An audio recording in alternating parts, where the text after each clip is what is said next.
No, no, this can't be happening. The pregnancy test confirmed Amara's worst fear: she was carrying a stranger's baby from a one-night stand that was supposed to stay buried in Seoul. She thought she could handle it alone, build a quiet life, pretend that night never happened, until Park Jae-won appeared at her door like a ghost from her past, except this ghost wore a custom suit and had the dead eyes of a killer. When he learned about the baby, his hand wrapped around her throat, not squeezing but claiming, "My child is growing inside you. You are my possession now." Welcome to K Fairy Tales Stories, besties. Please like, share, and subscribe. 3 months earlier, Amara had stepped off the plane at Incheon International Airport with nothing but a suitcase and the kind of desperation that made bad decisions feel inevitable. She'd left Lagos after her mother's funeral, after the creditors came knocking, after her ex-fiancé cleaned out their joint account and disappeared with his secretary. Seoul was supposed to be a fresh start, a place where nobody knew her failures, where she could rebuild from ashes. The teaching job at an international school paid just enough to cover her tiny studio apartment in Itaewon and 3 meals a day if she was careful. She taught English to bored teenagers who looked at her like she was an exotic curiosity, their eyes lingering on her curves, her dark skin, her hair that she wore natural because she couldn't afford the salon treatments Korean beauty standards demanded. That Friday night, her colleague Minji insisted on taking her out. The club was all strobing lights and bass that vibrated through bone, packed with beautiful people who moved like they owned the night. Amara nursed a drink at the bar, watching Minji disappear into the crowd with a man who looked like he'd stepped out of a fashion magazine. That's when she felt it. The weight of someone's attention, heavy and deliberate. She turned and met eyes so dark they looked black in the club's lighting. He was tall for a Korean man, broad-shouldered in a suit that probably cost more than her monthly rent, with a face that was all sharp angles and controlled violence. His hair was swept back, revealing a forehead that somehow made him look both younger and more dangerous. He didn't smile, didn't look away, just watched her like she was prey and he was deciding whether she was worth the hunt. Something in Amara's chest pulled tight. She should have looked away, should have ignored him, should have remembered that men who looked at women like that were trouble wrapped in expensive fabric. Instead, she held his gaze, lifted her chin in challenge. He moved through the crowd like water, people parting without seeming to notice they were moving. When he reached her, he didn't introduce himself, didn't ask permission. He just leaned close enough that she could smell his cologne, something dark and expensive that made her want to press closer. "You don't belong here," he said in English, his accent crisp and perfectly controlled. "In this club?" she asked. "In Seoul." His eyes traced her face, cataloging every feature. "You're running from something." Amara's spine stiffened. "That's none of your business. Everything in this city is my business." He said it so casually, like he was discussing the weather, like he hadn't just claimed ownership of millions of people. "Dance with me." It wasn't a request. She should have said no, should have walked away, should have done literally anything except let him pull her onto the dance floor, his hand hot against the small of her back. But the whiskey was warm in her veins, and she was so tired of being careful, of being good, of doing everything right and still ending up alone. He moved like sin, all controlled power and deliberate touches that made her skin burn. His hand slid from her back to her hip, fingers digging in just enough to brand. When she looked up, she found him watching her mouth, and the heat in his eyes made her forget why she'd come to Seoul. Forget everything except the way his body felt pressed against hers. "What's your name?" she asked. "Does it matter?" His breath ghosted across her ear. "Tonight, we can be whoever we want to be." Later, she wouldn't remember who kissed who first, just that suddenly they were tangled together in a corner, his mouth demanding and skilled, his hands everywhere, her body responding like it had been starving and he was a feast. He tasted like whiskey and danger, and something she couldn't name but desperately needed. "Come with me," he murmured against her lips. Every rational thought screamed no. Every instinct she'd honed through 26 years of life told her this man was dangerous, that whatever happened next would change everything. But grief and loneliness and too much alcohol made her stupid, made her nod, made her follow him out of the club into a black car that probably cost more than her annual salary. His penthouse overlooked the Han River, all floor-to-ceiling windows and modern furniture that looked like it belonged in a museum. He poured her another drink, and she drank it, liquid courage burning down her throat. When he kissed her again, she kissed back with everything she had, desperate to feel something other than the emptiness that had lived in her chest since her mother died. He was careful with her clothes, reverent even, but there was nothing gentle about the way he touched her, nothing soft about the way he claimed her body like it was territory to be conquered. And God help her, she let him, met his intensity with her own, gave as good as she got until they were both gasping and tangled together and she'd forgotten her own name. Afterward, in the darkness, she felt his fingers trace patterns on her spine. For a moment, she thought he might say something, might ask her to stay.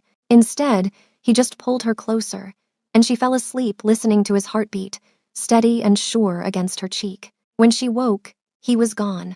No note, no number, just her clothes folded neatly on a chair and a black credit card on the nightstand with more money than she'd make in 6 months. The shame hit her like a fist.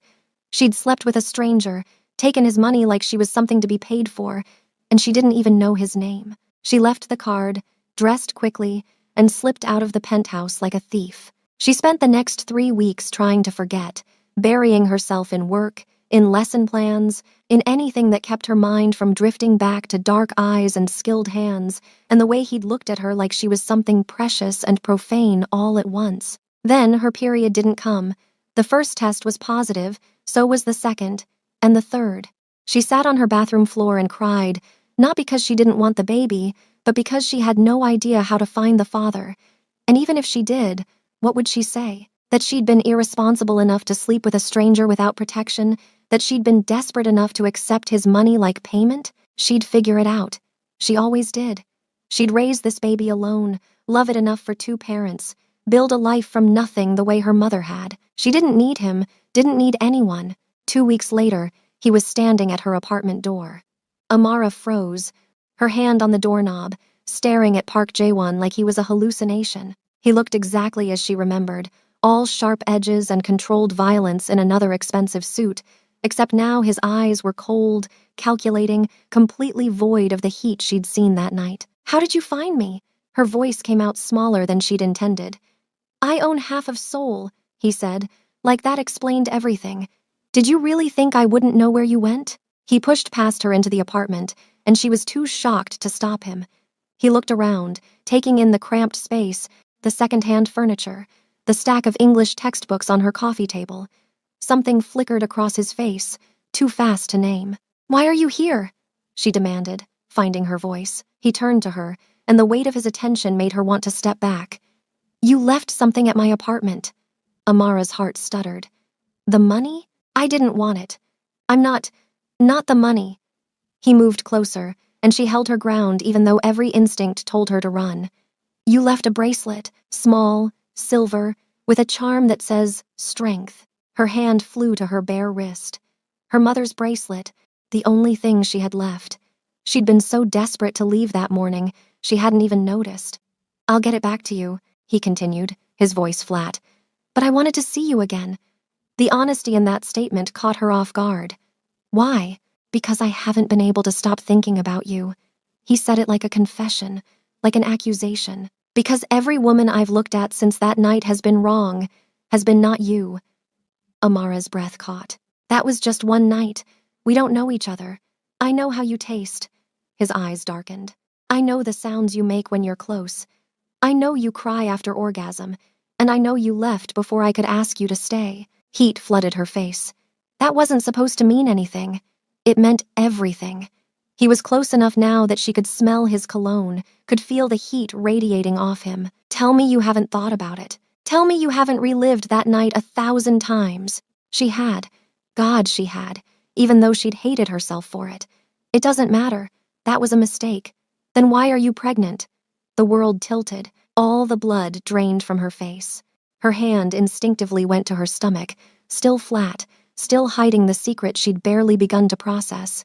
"How? I had you followed. No apology, no shame. My driver reported you visiting a clinic, purchasing prenatal vitamins, changing your diet. I'm not an idiot, Amara. Is it mine? She should lie, should deny it, should do anything except tell this dangerous stranger that she was carrying his child. But something in his eyes, some desperate hope beneath the cold calculation, made her honest. Yes. The word hung between them like a live wire. He moved so fast she didn't have time to react, his hand wrapping around her throat, not squeezing but holding, claiming, his thumb pressed against her pulse point, feeling it race. "Say that again. It's yours," she whispered. "I'm pregnant, and it's yours." His other hand came to her stomach, spread possessively over where their child was growing. "My child is growing inside you. You are my possession now. I'm not anyone's possession." She tried to pull away, but his grip tightened fractionally. "You became mine the moment my seed took root in your womb." The archaic language should have been ridiculous. Instead, it made something hot and dangerous coil in her belly. "This doesn't change anything. I can raise this baby alone." "No." The word was absolute. "You'll move into my penthouse. You'll quit your job. You'll want for nothing. I don't want your money. You want my child to grow up in this?" He gestured around her apartment with contempt. "You want my heir sleeping in a closet-sized room, eating cheap food, wearing second-hand clothes? Better than growing up with a father who—" She stopped, but he finished for her. "Who what? Who paid you after sex? Who treats you like property?" His smile was sharp. "I won't apologize for either. You needed money. I gave it. You're carrying my child. You're mine. These are facts." Amara shoved at his chest, and surprisingly, he let her go. She put distance between them, wrapping her arms around herself. "I don't even know you. You could be anyone, a criminal, a murderer. I'm both." He said it so casually. "I run an organization that operates in shadows. I've killed men who threatened what's mine. I've done things that would make you run screaming. But I'm also the father of your child, and I will protect you both with every resource I have." The honesty was more terrifying than any lie. "I can't do this. I can't be with someone like you. You don't have a choice."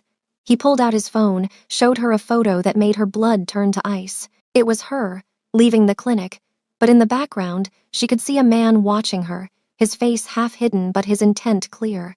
"You have enemies now, people who will use you to get to me, people who will hurt you and the baby to hurt me. That's your fault." Her voice shook. "I didn't ask for this." "No, but you have it anyway." He pocketed his phone. "You have until Sunday to decide. Move in with me, accept my protection, or stay here and hope that the man in that photo doesn't decide you're worth the risk." He moved to the door, paused with his hand on the knob. "And Amara? If you run, I'll find you. If you try to hide my child from me, I'll make you regret it. You're mine now.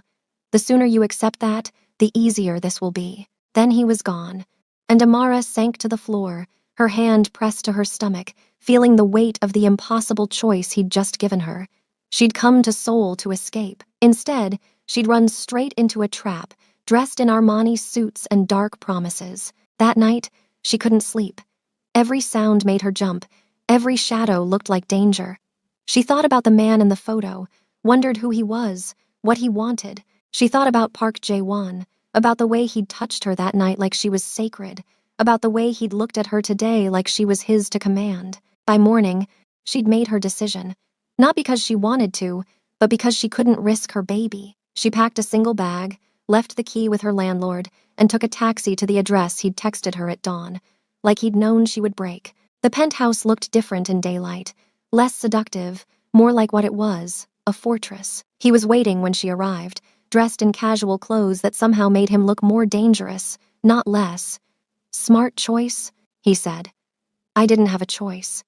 She dropped her bag. "Let's be clear about something. I'm here for the baby, not for you, not for whatever you think happened between us. What happened between us is that I claimed you." He moved closer, and she stood her ground. "You can tell yourself whatever lies help you sleep, but your body knows the truth. You're mine, Amara. You've been mine since the moment I saw you in that club."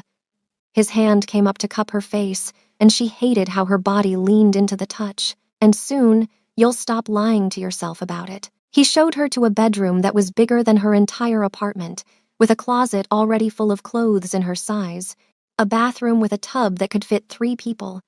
"This is yours," he said. "No one enters without permission, not even me. Where's your room?" The question was out before she could stop it. His smile was slow, predatory. "Right next door. Close enough to hear if you need me. Close enough to come running if you're in danger. close enough to torment her with proximity. I won't need you. We'll see. He left her then, and she spent the next hour exploring her new prison, touching expensive fabrics, staring out windows that overlooked a city that suddenly felt foreign and hostile. She'd thought she was escaping when she came to Seoul. Instead, she'd just traded one cage for another, except this cage had a jailer who looked at her like she was oxygen, and he was suffocating. The first week was an education in how the other half lived. Park Jae-won's world was one of luxury and violence in equal measure. Men in dark suits came and went at all hours, speaking in rapid Korean she couldn't follow. He had meetings in his office that sometimes ended with shouting, sometimes with silence that felt more dangerous. But with her, he was different. Careful.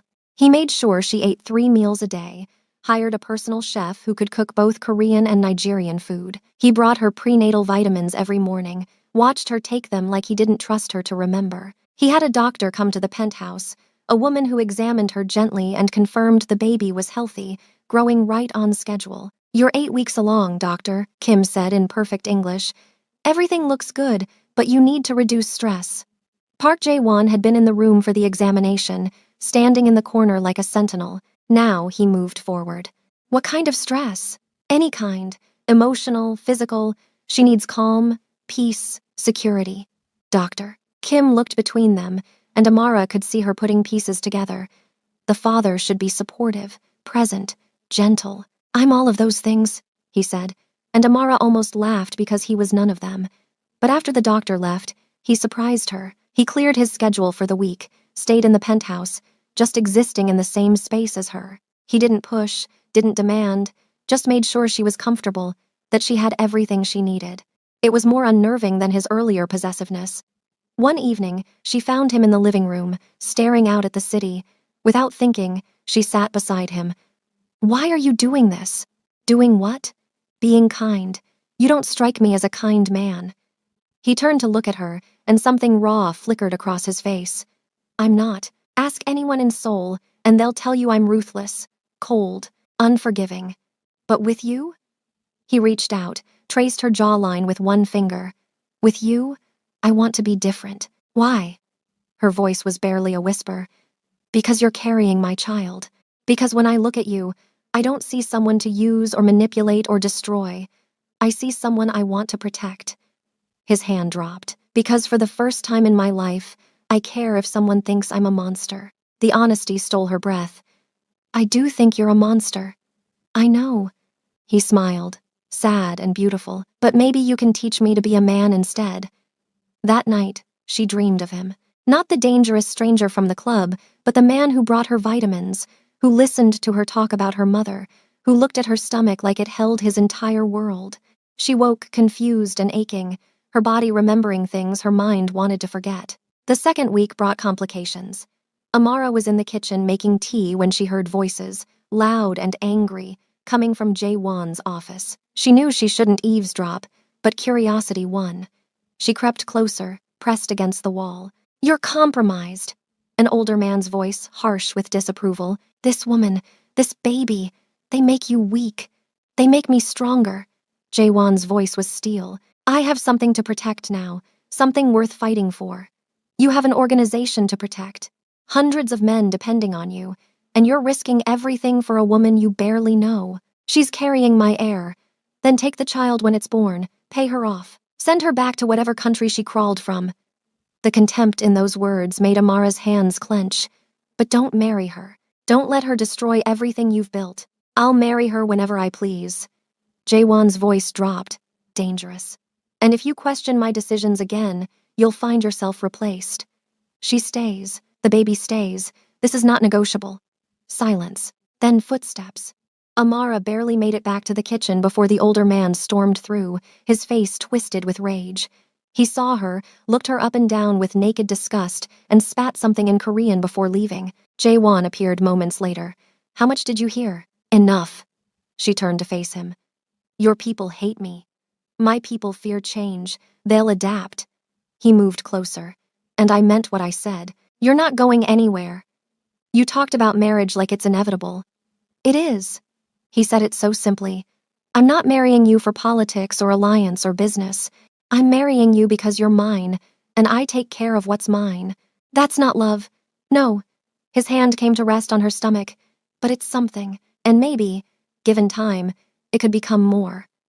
Before she could respond, his phone rang. He answered in rapid Korean, his expression darkening with each word. When he hung up, he was already moving. Stay here. Don't open the door for anyone. What's wrong? Someone leaked information about you. About the baby. He was strapping on a shoulder holster, checking a gun with practiced efficiency. I need to handle this before it becomes a problem. Handle it how? But he was already gone, and she was alone in the penthouse, wondering what kind of man she'd tied herself to, what kind of father their child would have. Hours passed. She tried to read, to watch television, to do anything except imagine worst-case scenarios.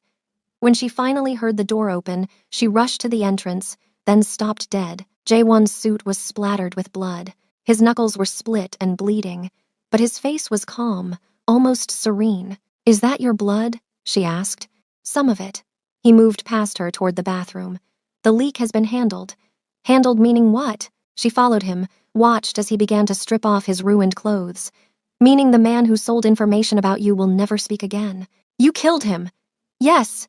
He said it like he'd commented on the weather. He put you and my child at risk. That's a death sentence in my world. Amara should have been horrified, should have run screaming. Instead, she found herself reaching for the first aid kit, pulling out antiseptic and bandages. Sit. He obeyed, and she began cleaning his hands, her touch gentle despite her churning emotions. This is who I am, he said quietly. I won't apologize for protecting you. I'm not asking you to. She focused on his knuckles, on the split skin and bruising. But I need to know, is this going to be my life now? Violence and danger and constantly looking over my shoulder? As long as you're with me, yes. His free hand came to her chin, tilted her face up. But I promise you this, no one will ever hurt you. No one will ever take our child from us. I'll burn this entire city down before I let that happen. The vow should have terrified her. Instead, it made her feel safe in a way she hadn't since her mother died. She finished bandaging his hands, but didn't step away. You're insane. About you? Absolutely. He pulled her closer, until she was standing between his legs, his hands on her hips. Tell me you don't feel it. This pull between us. Tell me I'm alone in this. She couldn't, because she did feel it, had felt it since that first night, this inexorable gravity dragging her toward him despite every rational reason to run. It's just chemistry, physical attraction. Then why does my chest hurt when you're not in the room? His voice was raw. Why do I wake up reaching for you? Why do I check on you 3 times a night to make sure you're still breathing? Because you're obsessed. Yes, he didn't deny it, but obsession doesn't explain why I want to know your favorite color, your childhood dreams, the way you take your tea. Obsession doesn't explain why I read to you while you sleep, why I've memorized the way you hum when you're cooking. Amara's breath caught. You read to me? Every night. You sleep so deeply you never notice. His thumb stroked her hip through her clothes. I read because my mother read to me when I was young, before she died. I want our child to know my voice, to associate it with safety and love. The image of this dangerous man reading bedtime stories to her sleeping form, to their unborn child, cracked something open in her chest.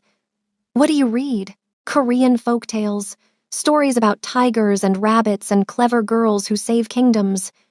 His smile was soft. Our child will be half Korean, half Nigerian. I want them to know both worlds, to be proud of both. You've thought about this. I think about nothing else. He pulled her closer still, until she had to brace her hands on his bare shoulders. You think I'm a monster, and you're right. But for you, for this baby, I'm trying to be something better. Give me a chance to prove it. How? Stay. Not because I'm forcing you, but because you choose to. Let me show you who I can be when I have something worth being better for. His forehead touched hers. Let me love you, even if you can't love me back. The word love hung between them, too big and dangerous. She should deny it, should push him away, should remember that this man had killed today, would kill again. Instead, she kissed him. It started gentle, questioning, but within seconds it ignited into something desperate. His hands tangled in her hair, angling her head for better access. She climbed into his lap, straddling him, feeling his immediate response. When they finally broke apart, both breathing hard, His eyes were black with want. Amara. Her name was a plea and a warning. Tell me to stop. Don't stop. She kissed him again. Don't you dare stop. He stood, lifting her easily, and carried her to his bedroom. The last coherent thought she had was that she was making another mistake, another stupid decision that would change everything. Then his mouth was on her skin, and she stopped thinking entirely. Afterward, in the darkness, she felt his hand trace patterns on her stomach, protective and possessive. I wasn't careful, he said quietly. But you're already pregnant, so… That's not the point. She turned to face him. We can't keep doing this. This isn't a relationship. This is everything. He cut her off. Stop lying to yourself. Stop pretending you don't feel this. Feel what? Lust? Physical attraction? Love. The word was a bomb detonating between them. You're falling in love with me, just like I'm falling in love with you. And it terrifies you because you didn't plan for this. Didn't want to care about the man who got you pregnant and complicated your entire life. You don't love me. Her voice shook. You love the idea of me, of having a family, of having something that's yours. I love how you hum when you cook. I love how you bite your lip when you're concentrating. I love how you defend me even when you don't want to. How you see humanity in me when everyone else sees a monster. His hand came to her face. I love that you're carrying my child. Yes, but I'd love you even if you weren't. I loved you from that first night, when you looked at me like I was dangerous and chose me anyway. Tears burned her eyes. This is moving too fast. Then tell me to slow down. Tell me you don't want this, and I'll give you space. But he wouldn't. They both knew it. He was too possessive, too obsessed, too far gone. I can't, she whispered the confession.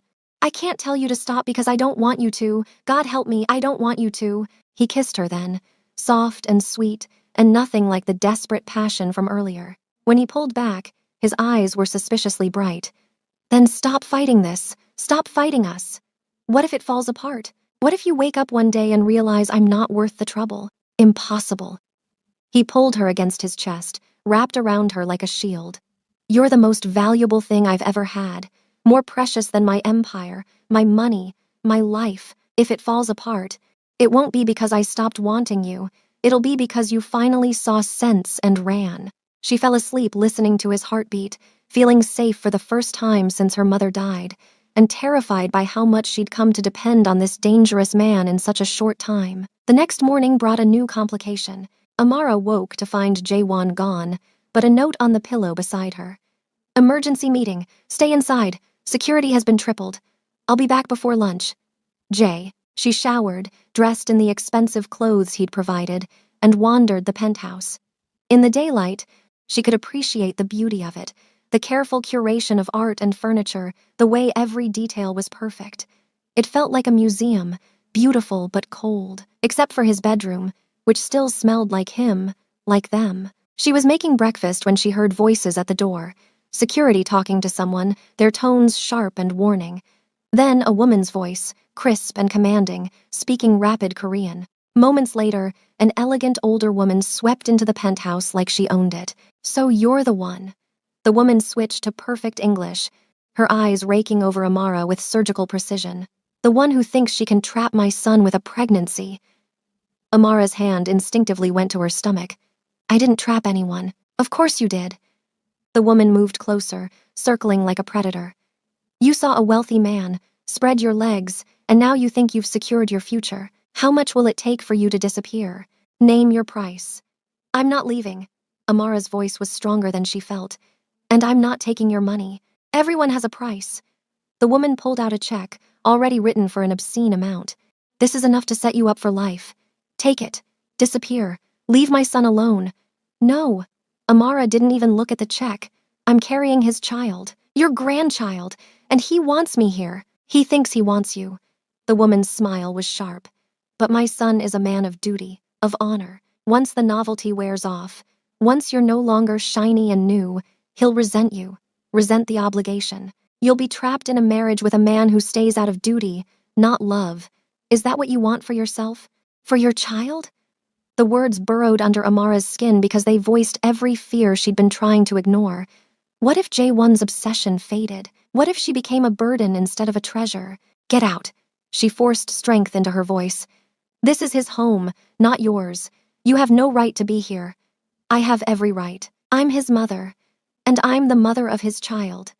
Amara stood taller, which means we're going to be in each other's lives whether you like it or not.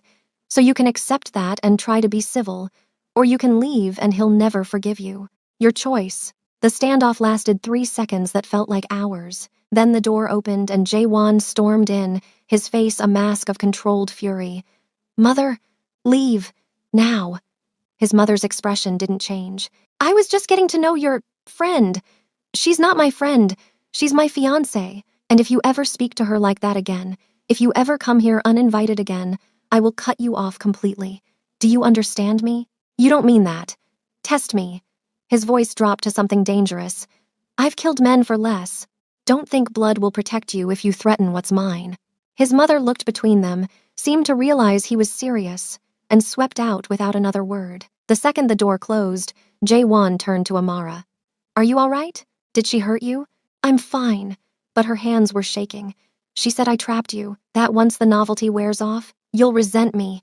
He pulled her into his arms, held her so tight she could barely breathe. My mother is a bitter woman who's never forgiven my father for dying and leaving her alone. She wants me to be as miserable as she is. He pulled back to look at her. But I'm not my father, and you're not my mother. What we have is different. Is it? Or are we just two broken people clinging to each other because we're afraid to be alone? Maybe we started that way. His hand came to her face. But it's becoming something real, something worth fighting for. Do you feel it? She did. God help her. She did. Yes, then trust it. Trust me. Trust that when I say you're mine, I mean forever. Not just until the baby is born, not just until I get bored, but forever. He kissed her forehead. You're stuck with me, Amara. Better get used to it. That afternoon, he worked from home, positioning himself in the living room where he could see her. She tried to read, to relax, but she couldn't shake his mother's words.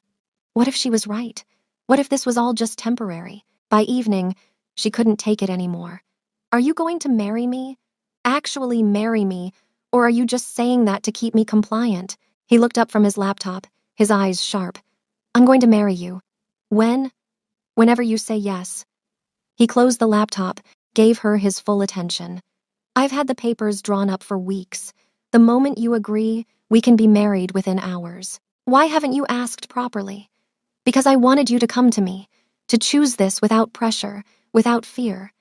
He stood, walked to where she sat. But if you need me to ask, I will. He knelt before her, took her hands in his.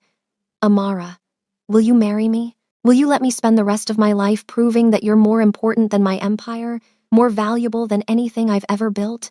Will you let me be a father to our child and a husband to you? The proposal was unromantic, practical, everything she shouldn't want, but it was also honest, raw, him. Yes. The word escaped before she could overthink it. Yes, I'll marry you. The relief on his face was almost beautiful. He pulled her down for a kiss that tasted like promises and desperation and something that might, eventually, become love. Tomorrow, he said against her lips. We'll do it tomorrow. That's too fast. I've waited long enough. His hand covered her stomach. I want my child born legitimate. I want the world to know you're mine before anyone else gets ideas. Possessive much? Completely.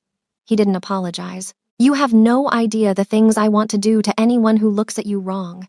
The restraint I show every day is for your benefit, not theirs. They married the next day in a private ceremony with just 2 witnesses, both of whom were clearly terrified of Jaewon. The officiant spoke so fast Amara barely understood the Korean, and then Jaewon was sliding a ring onto her finger, platinum and diamonds that probably cost more than her old apartment.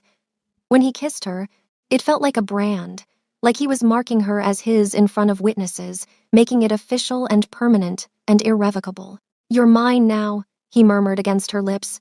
Legally, officially mine. And you're mine, she shot back, surprising herself. That goes both ways. His smile was genuine, warm. Yes, it does. The reception was just them. Dinner in the penthouse, champagne he didn't let her drink because of the baby. He'd had her favorite foods prepared, had clearly spent time learning what she liked, what made her happy. I have something for you, he said after dinner. He handed her a folder, and when she opened it, She found property deeds. What is this? A house. In Lagos. He watched her face. I know you miss home. I thought, maybe after the baby is born, we could split our time. 6 months here, 6 months there. Our child should know both cultures, both worlds. Tears burned her eyes. You bought a house in Lagos? I bought a house for you. For us. For our family. He took her hand. I know I'm not perfect. I know my world is violent and dangerous. But I'm trying. Amara, I'm trying to be the man you deserve. The father our child deserves. She kissed him, pouring everything she felt into it. Gratitude and affection and the first stirrings of something deeper. When they made love that night, it was different, slower, more tender, with his hands on her stomach and his lips murmuring promises in Korean that she didn't understand but felt in her bones. Afterward, wrapped in his arms, she finally said the words that had been building for weeks. I think I'm falling in love with you. He went still, then pulled her impossibly closer. Say it again. I'm falling in love with you. Not because of the money or the security or even the baby, but because of who you are when it's just us. Because you read to me when I sleep. Because you kill for me and then bandage your hands so I don't have to see the damage. I love you. His voice cracked. I've loved you since that first night, and I'll love you until I die. You're everything, Amara. Everything I didn't know I needed. They lay like that for hours, neither sleeping, just existing in the certainty of what they'd found. For the first time since her mother's death, Amara felt like she was home. Not in a place, but in a person. The peace lasted exactly 2 days. Amara was at a prenatal appointment with Dr. Kim, Jaewon beside her watching the ultrasound screen like it held the secrets of the universe. When his phone rang, he ignored it. It rang again. And again. Finally, he answered, his voice sharp. The conversation was in rapid Korean, but Amara didn't need to understand the words to catch the urgency. I have to go. He stood, his face grim. Stay here until security comes to get you. Don't leave this building. What's wrong? Someone attacked one of my warehouses. Killed 3 of my men. His jaw was tight. This is a declaration of war. Then don't go. She grabbed his hand. Let someone else handle it. I can't. If I don't respond immediately, I look weak. And weakness in my world means death. He kissed her hard and fast. I'll be back before dinner, I promise. But he wasn't. Dinner came and went with no word. She tried calling, but his phone went to voicemail. Security wouldn't tell her anything, just kept assuring her that their boss was fine, that he'd be back soon. By midnight, she was pacing the penthouse, her imagination running wild with worst-case scenarios. That's when the door opened, and he stumbled in, supported by 2 of his men. Blood covered his left side, and his face was pale. Oh my God! Amara rushed forward. What happened? Just a graze. His voice was weak. Bullet caught my side. I'm fine. You're not fine. She helped get him to the couch while one of his men called Dr. Kim. Why didn't you go to a hospital? Can't, he grimaced as she pressed a towel to his side. Too many questions, too much exposure. Doctor. Kim arrived within 20 minutes and patched him up with brisk efficiency. The bullet went through, missed anything vital. He's lucky.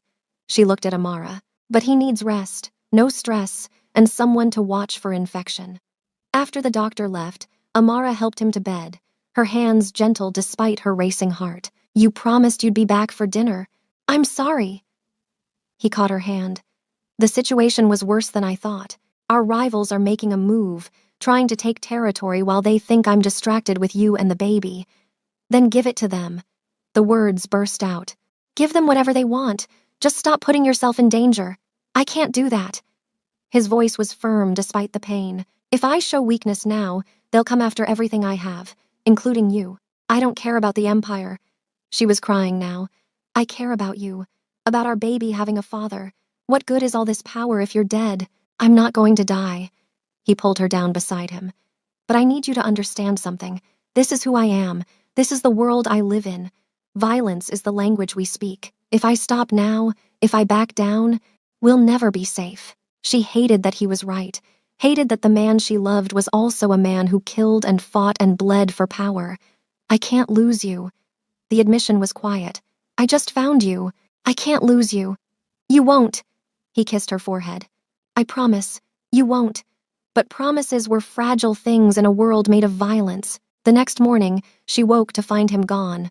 Another note on the pillow. Early meeting. We'll be back soon.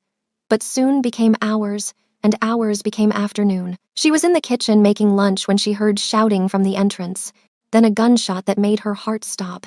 She ran toward the sound and found security holding a man at gunpoint. He was young, maybe 20, with wild eyes and a gun that shook in his hand. "Where's Park Jae-won?" he demanded in Korean. "I know he lives here. I know his whore is here." Amara should have stayed hidden, should have let security handle it. Instead, she stepped into view. "Who are you?" The man's eyes locked on her, his gun swinging to point at her stomach. "You're her. The reason my brother is dead. Park Jae-won killed him, and now I'm going to kill what he loves." Time slowed. Amara saw his finger tighten on the trigger, saw security moving but not fast enough, saw her life and her baby's life about to end. Then a shot rang out. The young man dropped, a hole blooming in his chest. Jae-won stood in the doorway, his gun still raised, his face a mask of cold fury. "Get her out of here," he ordered security. Now. But Amara couldn't move, couldn't breathe, couldn't process that she'd almost died, that her baby had almost been killed. Jae-won crossed to her in 3 strides, pulling her against him. "You're okay. You're safe. I'm here. He was going to kill me." Her voice shook. "Kill our baby." But he didn't. He's dead, and you're alive, and that's all that matters.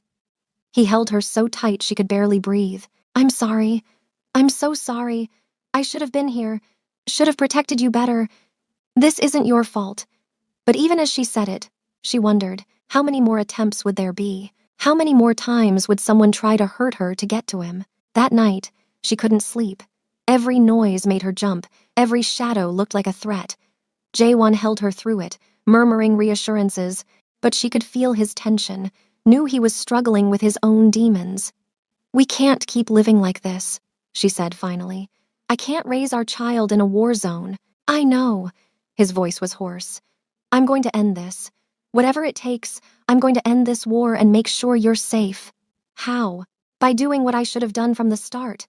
By eliminating every threat, every rival, every person who might come after what's mine." The cold calculation in his voice should have scared her. Instead, it made her feel safe. "That's going to mean more violence. More blood. Yes." He didn't sugarize it. "But it's the only way. In my world, you can't show mercy. You can't leave enemies alive to come back stronger. You have to be absolute."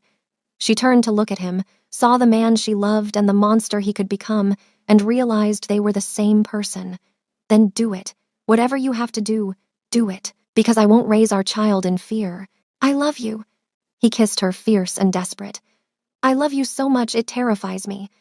I love you too." And she did. God help her, she did. "Now go make us safe." The war lasted 3 days. Amara stayed in the penthouse, security tripled, while Jae-won systematically dismantled his rivals. She didn't ask for details, didn't want to know how many people died so she could feel safe. She just waited, her hand on her growing stomach, praying he would come back to her. On the 3rd day, he returned covered in blood and exhaustion, but victorious. "It's done," he said simply. "They're all gone. No one left who would dare come after you." She should have been horrified, should have seen him as the monster he'd become. Instead, she just pulled him close and held on. Thank you for keeping us safe."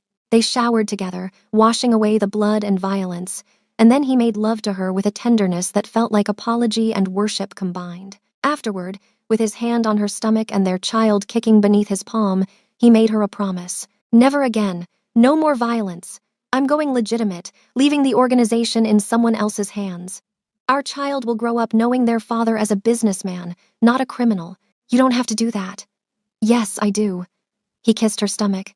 "Because I want to be there for every moment, every first, every milestone, every scraped knee and broken heart. And I can't do that if I'm dead or in prison. So I'm choosing you, choosing our family, choosing a different life." The transition wasn't easy. His men didn't understand, saw it as weakness. But Jae-won was absolute. Within months, he'd transferred power, had insulated himself from the criminal elements of his empire, had become just another wealthy businessman with a beautiful wife and a baby on the way. Amara's belly grew round and heavy. She'd never felt so beautiful, so loved, so cherished. J1 treated her like she was made of glass and starlight, attending every doctor's appointment, reading every baby book, preparing for fatherhood with the same intensity he'd once applied to building his empire. When she went into labor, he was there, holding her hand, coaching her through contractions, looking more terrified than she'd ever seen him. "You're okay," he kept saying. "You're doing amazing. I'm here. I'm right here." Their daughter was born at sunrise, screaming her displeasure at the world with impressive lungs. She had Amara's dark skin and Jaewon's eyes, a perfect blend of both of them.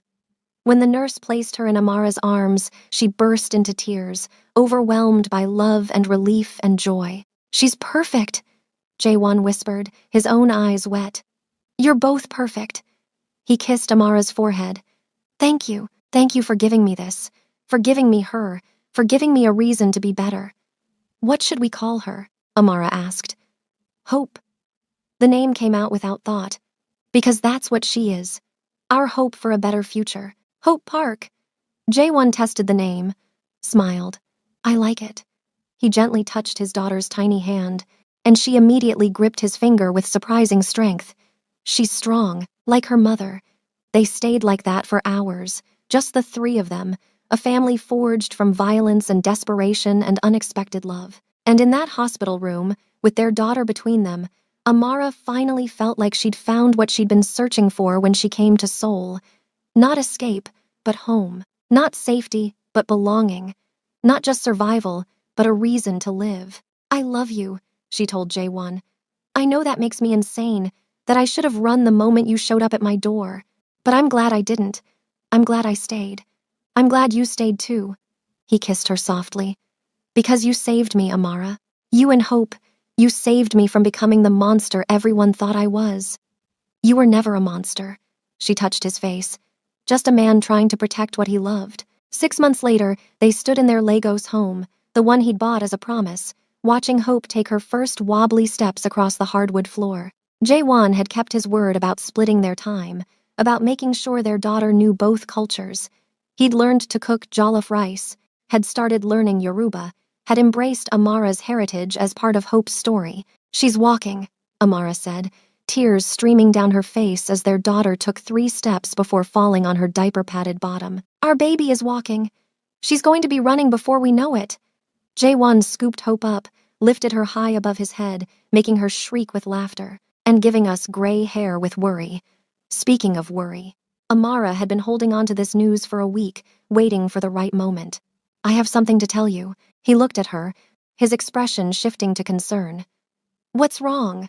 "Nothing's wrong." She took his free hand, placed it on her still flat stomach.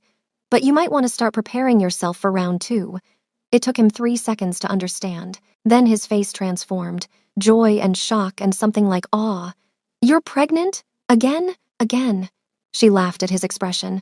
"Apparently we're very fertile together." He set Hope down gently, then pulled Amara into his arms, spinning her around. "We're having another baby." "We are."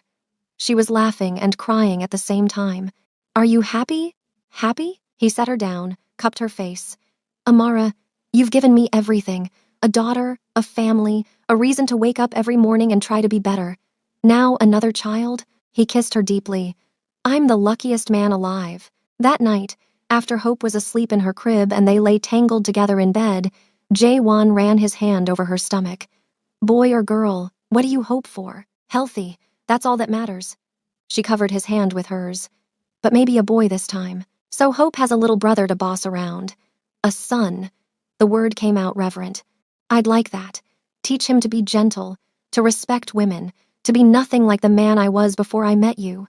You're a good man, Jaewon. You always were. You just needed someone to believe in you. And you did, when no one else would, when I didn't believe in myself. You saw something worth saving." He kissed her stomach. "I'll spend the rest of my life proving you right."